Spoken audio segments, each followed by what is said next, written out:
Hello everyone, welcome back to my channel.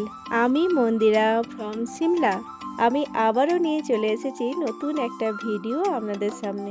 কেমন আছেন সবাই? আশা করছি সকলে খুব ভালো আছেন আর আমিও খুব ভালো আছি। এখন আমরা এসে পৌঁছে গেছি ধর্মশালারই ক্রিকেট স্টেডিয়ামে। এটা হচ্ছে টিকিট কাউন্টার, এখান থেকে টিকিট কেটে নেব। আর হ্যাঁ, এখানে কিন্তু ক্যাশ পেমেন্ট নেওয়া হয় না, এখানে অনলাইন পেমেন্ট করতে হয়।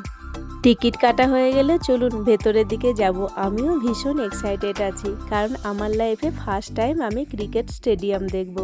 আর দেখবেন, যে কোনো জিনিস ফার্স্ট টাইম দেখলে কিন্তু একটা আলাদা রকমই এক্সাইটমেন্ট থাকে না? আমরা কিন্তু ভেতরে ঢুকে গেছি। না না, এটা কিন্তু স্টেডিয়াম নয়, অ্যাকচুয়ালি এটা এন্ট্রি গেটের সামনে খুব বড় একটা ফুটবল গ্রাউন্ড রয়েছে। আর এখানে সবাই খেলাধুলা করছে, তাই একটু দাঁড়িয়ে দেখছিলাম। চলুন এবার ভেতরের দিকে যাওয়া যাক। ফার্স্ট টাইম ক্রিকেট স্টেডিয়ামটা সামনে থেকে দেখব বলে ভীষণভাবেই এক্সাইটেড ছিলাম। এই যে আমরা গেটের সামনে এসে পৌঁছে গেছি, চলুন এবার ভেতরে যাই। আর এখানে দেখছি সামনে একটা ম্যাপও দেওয়া আছে।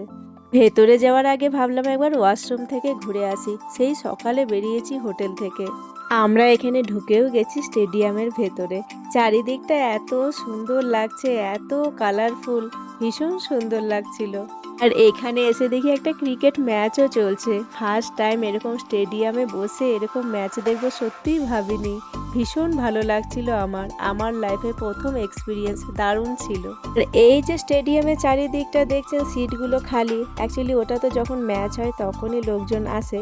আর এই যে যেই সাইডটায় আমরা এখন রয়েছি, এটা অনলি ফর ট্যুরিস্টের জন্য। ধর্মশালার এই ক্রিকেট স্টেডিয়ামের এই ব্যবস্থাটা কিন্তু সত্যিই ভীষণ ভালো। আর অন্য কোনো স্টেডিয়ামে এরকম ব্যবস্থা আছে কি না আমি জানি না, তবে এই ব্যবস্থাটা কিন্তু আমার দারুণ লাগলো। অনেক সময় আমাদের মনে হয় যে ক্রিকেট স্টেডিয়ামের ভেতরটা কেমন, যদি একটু দেখতে পেতাম তাহলে বেশ ভালো লাগতো। তো ধর্মশালার এরকম একটা ব্যবস্থা দেখে আমার তো স্পেশালি ভীষণ ভালো লাগলো। আমরা অনেকক্ষণ এসেছি, আর যখন আমরা এসেছিলাম তখন এখানে একটা ম্যাচও চলছিল। আর এইখানে বসে বসে ম্যাচ দেখতে সত্যি কথা বলতে ভীষণ সুন্দর একটা এক্সপিরিয়েন্স হয়েছিল। আর চলুন আপনাদেরকেও ভালোভাবে পুরো স্টেডিয়ামটা ঘুরে দেখিয়ে দিই।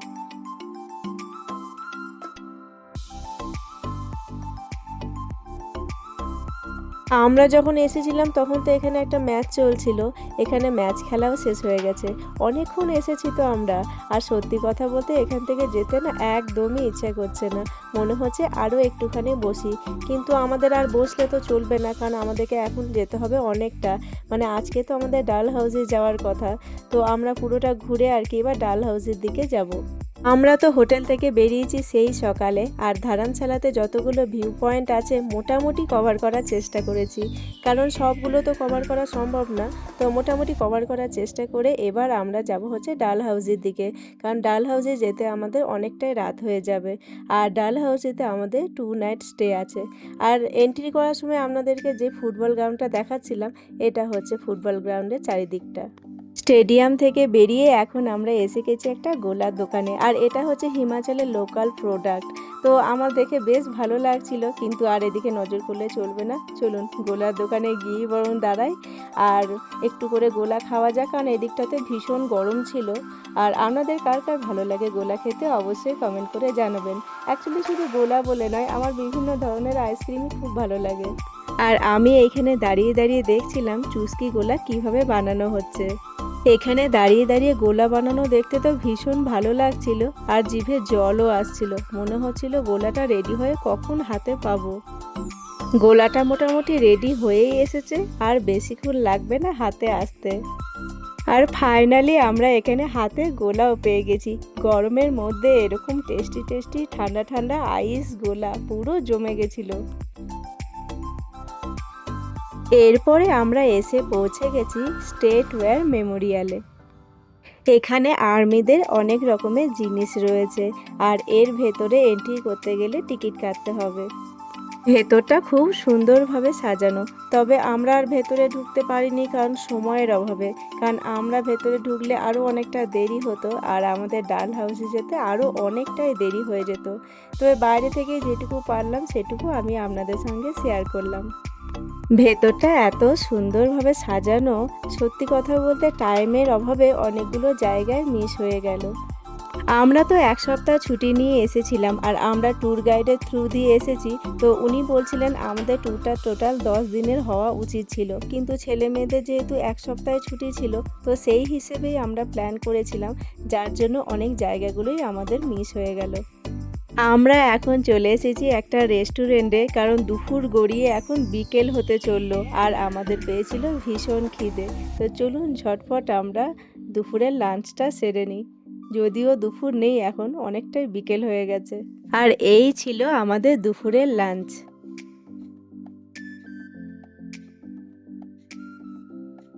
এরপরে আমরা সোজা এসে পৌঁছে গেছি আমাদের হোটেল ডালহাউসিতে। আর আমাদের হোটেল পৌঁছাতে বেজে গেছিল প্রায় রাত ৯টা-১০টা।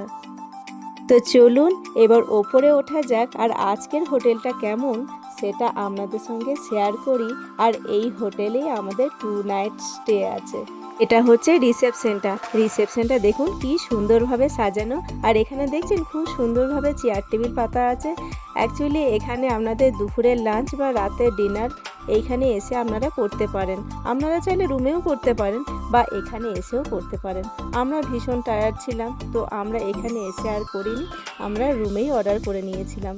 এখানে এখনও ফর্মালিটিসগুলো কমপ্লিট হয়নি আর আমি এইদিকে চারিদিকটা ভালো করে ঘুরে ঘুরে দেখছিলাম। চারিদিকটা এত সুন্দর সাজানো, ভীষণ ভালো লাগছিল।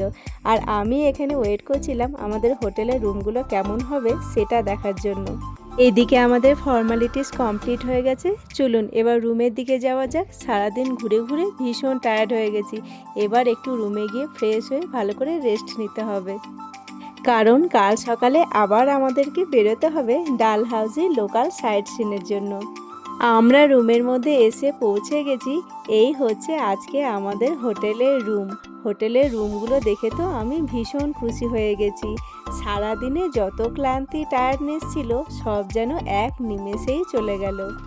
আপনারাও কমেন্ট করে জানাবেন আমাদের আজকের হোটেলের রুমটা কেমন হয়েছে। এখানে 2টো বেড দেওয়া আছে, কারণ আমরা ফ্যামিলি রুম নিয়েছি আর বেডের সাইজগুলো ঠিকঠাক আছে। আর এর পাশে একটা ছোট্ট করে ওয়ার্ড্রপ দেওয়া আছে।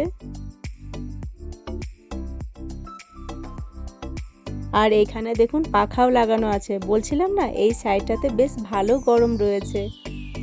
রুমটা বেশ অনেকটাই বড় আর খোলামেলা ছিল।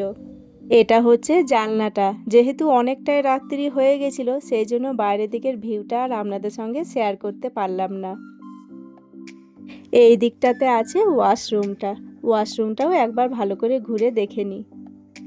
না, ওয়াশরুমটাও বেশ সুন্দর রয়েছে আর অনেকটা বড়ও রয়েছে। চলুন তাহলে এবার একটু ফ্রেশ হয়ে রেস্ট নিই। ভিডিওটাও তাহলে এখানেই শেষ করলাম। আমার আজকের ভিডিও আপনাদের কেমন লাগলো অবশ্যই কমেন্ট করে জানাবেন। ভালো লাগলে লাইক, শেয়ার, সাবস্ক্রাইব করে দেবেন। দেখা হচ্ছে পরের একটা ভিডিওতে। ততক্ষণের জন্য সবাই ভালো থাকবেন।